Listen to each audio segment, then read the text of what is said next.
Good morning students. आज हम करेंगे central limit theorem.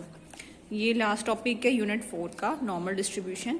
Suppose x1 x2 up to so on xn are independent, एक दूसरे से इंडिपेंडेंट है and identically distributed. Identically distributed का मतलब क्या है कि एक की डिस्ट्रीब्यूशन फॉलो कर रहा है, सबका डिस्ट्रीब्यूशन एक है, सेम है। आइडेंटिटी का मतलब क्या था? Same distribution. तो इसको हम शॉर्ट फॉर्म में IID भी लिख सकते हैं, independent and identically distributed with mean mu. सबका मीन क्या है? म्यू। एंड फाइनाइट वेरिएंस, और सबका फाइनाइट वेरिएंस है sigma square.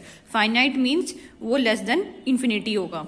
Then the random variable UN, किसी से भी डिनोट कर सकते हो। इसने बोला जो रैंडम वेरिएबल UN होगा वो किसके इक्वल होगा? SN minus mu sigma by root n. एक तरह से तुम्हें डेफिनेशन याद करनी है। और SN क्या है? हमारा इन सब का सम। तो एक तरह से क्या बोल दिया है कि UN एक नया वेरिएबल है, ठीक है, और उसको क्या बोल रहा है? UN is equals to SN minus mu by sigma root n. कि एक ये हमें क्या बोला है कि then the random variable this, इस रैंडम वेरिएबल ये किसको कन्वर्ज करता है? स्टैंडर्ड नॉर्मल वेरिएट Z को। अभी बताती हूँ क्या है ये। UN कोई भी नया नाम है। SN क्या है? x1 plus x2 up to so on xn, इन सबका sum minus mu by sigma by root n. तुम क्या करते थे? तुम्हारा Z क्या होता था? x minus mu by sigma, यही होता था ना। तो x की जगह इन सबका सम ले लिया SN में, और म्यू है एज इट इज, और सिग्मा बाय रूट एन किया। तो अब ये चीज समझो, इसने क्या बोला है कि जो भी नया वेरिएबल UN है उसको हम ये बता रहे हैं कि वो हमारा ये चीज है, वो किसको कन्वर्ज कर रहा है? Converges to a standard normal distribution as n increases. ये किसको कन्वर्ज कर जाएगा? Normal distribution. मतलब हमारा जो नॉर्मल डिस्ट्रीब्यूशन n था, जहां पे उसके पैरामीटर म्यू और सिग्मा स्क्वायर थे, वो उसको कन्वर्ज कर जाएगा। मतलब ये फॉलो करेगा स्टैंडर्ड। हमें क्या दे रखा है? x1 x2 up to so on xn, ये सारे इंडिपेंडेंट है। तो इनसे जो वेरिएबल बना हुआ है UN, वो भी किसको कन्वर्ज कर जाएगा? Normal distribution. वो नॉर्मल डिस्ट्रीब्यूशन ले लेगा। तो ये बोला converges to a standard normal distribution as n increases without bound. As n कहां तक जा रहा है? मतलब उसके ऊपर कोई बाउंड नहीं है। हम ये भी बोल सकते हैं as n tending to infinity. Infinity का मतलब क्या? उसके ऊपर कोई बाउंड नहीं है। वेयर म्यू क्या होगा हमारा? ये जो म्यू है वो क्या है? इन सबका समेशन म्यू आई का, और सिग्मा क्या है हमारा? सिग्मा आई का स्क्वायर। सिग्मा स्क्वायर क्या है यहाँ पे? सिग्मा आई का होल स्क्वायर। तो एक चीज से देखो ये क्या है। इसने बोला ये जो म्यू है ये है क्या? देखो हमारा सिंपल है वही। अगर तुम्हें ये चीज समझ आ गई तो हो जाएगा। जैसे मैंने बोला Z1 वो क्या है? x1 minus mu one by sigma, क्योंकि वेरिएंस होता है ना अंडर रूट में, सिग्मा 1 कह लो। Z2 वो क्या होगा? x2 माइनस म्यू 2 बाय में sigma 2 up to so on Zn क्या होगा? xn minus mu n by sigma n. इन सबका एडिशन कर लेता है, Z1 plus Z2 up to so on Zn add कर लेता है, और इसका नया नाम दे देती हूँ मैं UN। इधर से भी एड अप करोगे तो वैसे देखो, वैसे तो ये सिग्मा 1 ऐसे एड अप होगा नहीं, मैंने वैसे सिंपल ही कर दिया, बट इसको हम क्या कहेंगे? सिग्मा 1 सिग्मा 2, इन सबको ऐड किया ऊपर xn minus U1 U2 up to so on UN by में सिग्मा बाय रूट एन किया हुआ है। यहाँ पे बाय रूट एन क्यों किया है? क्योंकि हम सबको अलग से सिंपली एक बार कर नहीं सकते हैं। वैसे मैंने तुम्हें बस लर्न करने का तरीका बता रही हूँ कि नीचे कैसे आया। ये ऊपर क्या बन गया?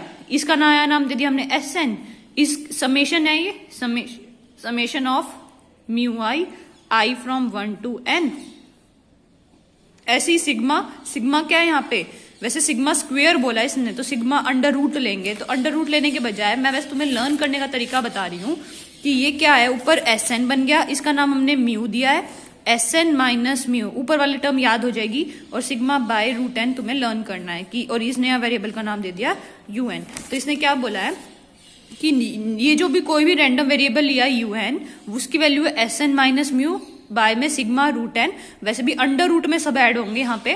Converges to a standard normal distribution, वो स्टैंडर्ड नॉर्मल डिस्ट्रीब्यूशन को फॉलो कर जाएगा as n increases without bound या n टेंडिंग टू इन्फिनिटी। जहां पे म्यू क्या है तुम्हारा? समेशन ऑफ म्यू आईज, मतलब सबका समेशन ये है, U1 U2 U3, उन सबको लिखने के बजाय इसने U दे दिया। ऐसी SN की जगह x1, इन सब की जगह इसने SN दे दिया।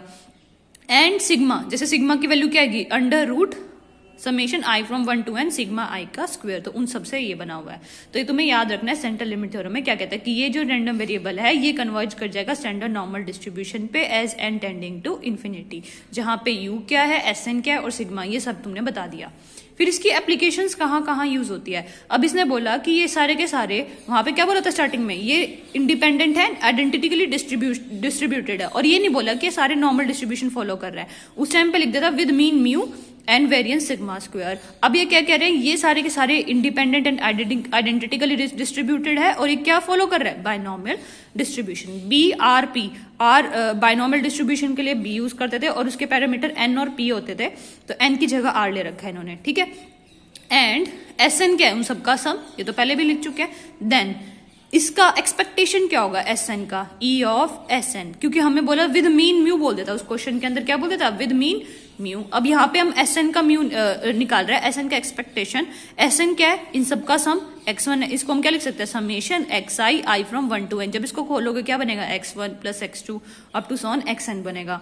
उसके बाद एक्सपेक्टेशन लीनियर कॉम्बिनेशन से बनता है, ये जो समेशन है वो बाहर आ जाएगा, ई सब पे अलग अलग लगेगा, और ये कहां तक जाएगा। अब इसको ओपन करना शुरू को, आई को 1 पुट करेंगे, ई ऑफ x1, आई को 2 पुट करेंगे, E of x2, up to so on कहां तक जाना है, ई ऑफ xn तक जाना है। और सारे के सारे कौन सा डिस्ट्रीब्यूशन फॉलो कर रहा है, बायनॉमियल। बायनॉमियल डिस्ट्रीब्यूशन में जो हमारा मीन होता था, जैसे x1 हमारा क्या फॉलो कर रहा है, बायनॉमियल डिस्ट्रीब्यूशन, जहां पे इसके पैरामीटर r और p हैं, तो ई ऑफ x1 क्या होगा हमारा, एनपी होता था ना वहां पे, यहाँ पे आरपी हो जाएगा। क्यों, क्योंकि डिस्ट्रीब्यूशन में पैरामीटर एन की जगह आर है, तो वहां पे मीन तुमने पढ़ा था, मीन ये होता था और वेरिएंस होता था एनपी क्यू, तो आर पी क्यू यहाँ पे हो जाएगा हमारा वेरिएंस। तो एक्स ई ऑफ x1 क्या होगा, आरपी। x2 भी वही डिस्ट्रीब्यूशन फॉलो करा, उसका भी आरपी होगा, तो सभी का क्या होगा तुम्हारा मीन, आरपी। आरपी कितनी टाइम्स ऐड किया है, n टाइम्स, क्योंकि n फंक्शंस है, 1 2 कहां तक है, n तक, तो कितनी टाइम्स ऐड किया, अगर 8 टाइम्स ऐड करते तो 8 आरपी लिखते, n टाइम्स ऐड किया तो n आरपी लिख दिया, ठीक है,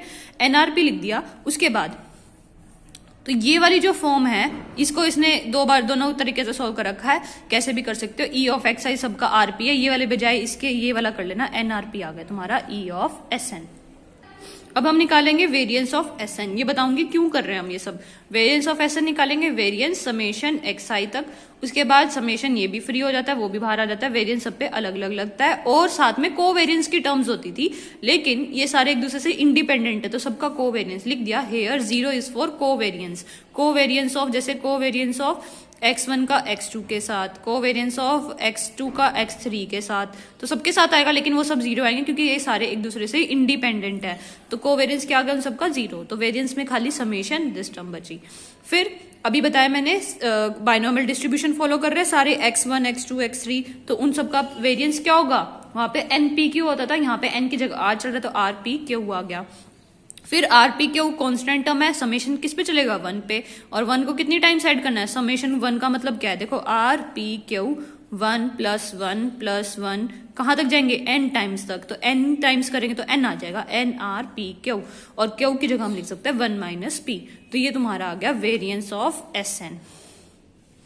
हेंस अब ये बता रहे हैं हमारा वेरिएबल क्या था वहां पे, वेरिएबल जैसे z x - mu by sigma होता है ना, तो ये लगा रहे हैं लिमिट, ये पता क्या है, क्वेश्चन दे देंगे इसका बना के, मैं क्वेश्चन भी बताऊंगी क्या आ सकता है इसका, बट ये अभी सिंपली एप्लीकेशन बता रहे थे। देन जो प्रोबेबिलिटी होगी इसकी, जो हमारी लिमिट होगी वो किसके बीच में लाई कर रही है, a और b के बीच में, और ये variable Sn - mu by sigma, Sn क्या है, इन सबका सम, म्यू हमने निकाल लिया, एनआरपी आया है, और सिग्मा ये तो हमारा वेरिएंस है, ये सिग्मा स्क्वायर है, तो सिग्मा की वैल्यू क्या होगी हमारी, √nrp इंटू में 1 - p, तो यहां वैल्यू पुट कर दी b।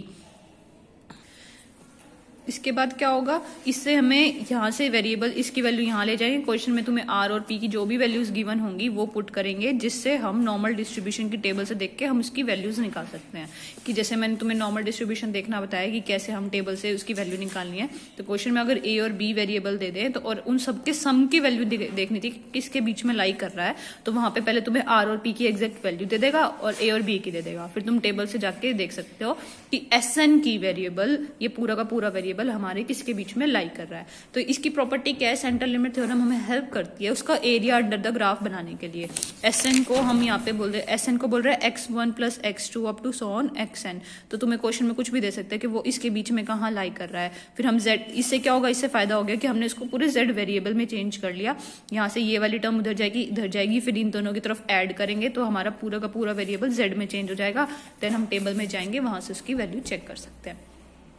नेक्स्ट है, अगर Sn हमारा पॉइजन वेरिएट है विद पैरामीटर वहां पे हमें पता है लैम्डा से बताया था मैंने, पॉइजन का वेरिएट पैरामीटर लैम्डा होता है, यहाँ पे एन ले रहे हैं पैरामीटर। देन जो उसकी लिमिट्स होंगी उसको हम ये फाई ऑफ बी और फाई ऑफ ए का मतलब वही है कि वो वेरिएबल किस में चेंज हो रहा है, जेड में। जेड में उसका हम एरिया निकाल पा रहे हैं अंडर बी और अंडर ए में, तो उसका एरिया निकाल रहा है। तो वो यही बात बोली थी इन्होंने कि ये किस में चेंज हो जाता है तुम्हारा, नॉर्मल डिस्ट्रीब्यूशन में। नॉर्मल डिस्ट्रीब्यूशन में चेंज होने के बाद हम उसका एरिया अंडर द कर्व निकाल सकते हैं कि इस बी से लेके ए तक, ए से लेके बी तक वो उस एस एन ये है, जैसे इसका कर्व ये है x1 plus x2 plus up to so on xn तक का जो अंडर द कर्व है इन दोनों के बीच में क्या लाइक कर रहा है, एरिया बताओ। तो हम उसको पहले नॉर्मल डिस्ट्रीब्यूशन में चेंज कर लेते हैं with the help of central limit theorem. Then उसकी टेबल में जाएंगे, टेबल में उसकी वैल्यू चेक करेंगे। तो इन्होंने क्या बोला है कि अगर Sn हमारा पॉइजन वेरिएट है जिसके पैरामीटर n है, देन लिमिट ऑफ ये वाली वही वेरिएबल आ गई, क्योंकि हमें पता है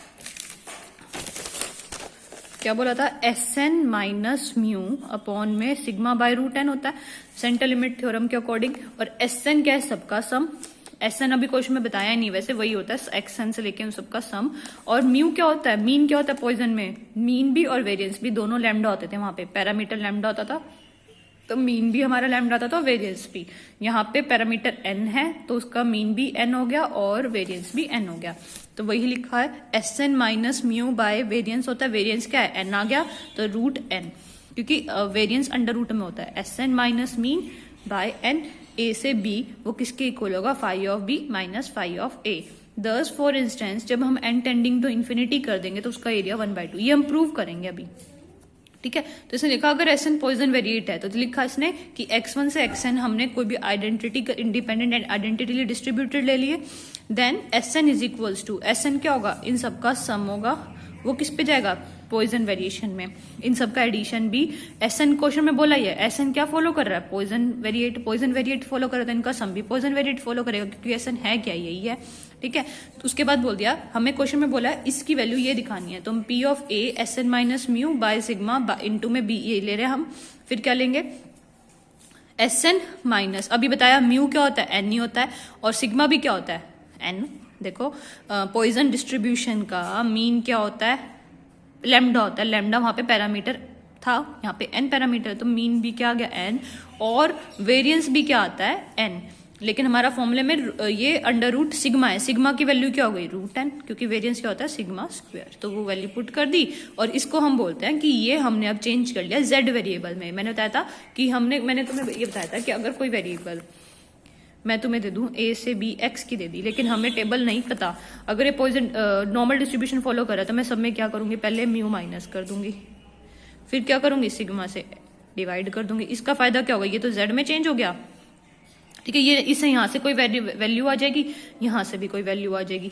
अब मैं इसकी नॉर्मल डिस्ट्रीब्यूशन के टेबल में जाऊंगी, एरिया अंडर द कर्व में, और उधर से जाके इसकी वैल्यू चेक कर लूंगी, बस वही चीज है। इसने क्या बोला, और इसको हम बोल देते हैं phi of this minus phi of a minus mu sigma. इसका मतलब क्या है कि अगर मुझे एरिया, इन्होंने क्या कहा, ये z इक्वल्स टू 0 है, इन्होंने बोला कि ये मेरा a minus mu by sigma है और ये b minus mu by sigma है, ठीक है। इसके बीच में एरिया निकालना है तुम्हें, ये एरिया निकालना है, सपोज ये एरिया निकालना है तुम्हें।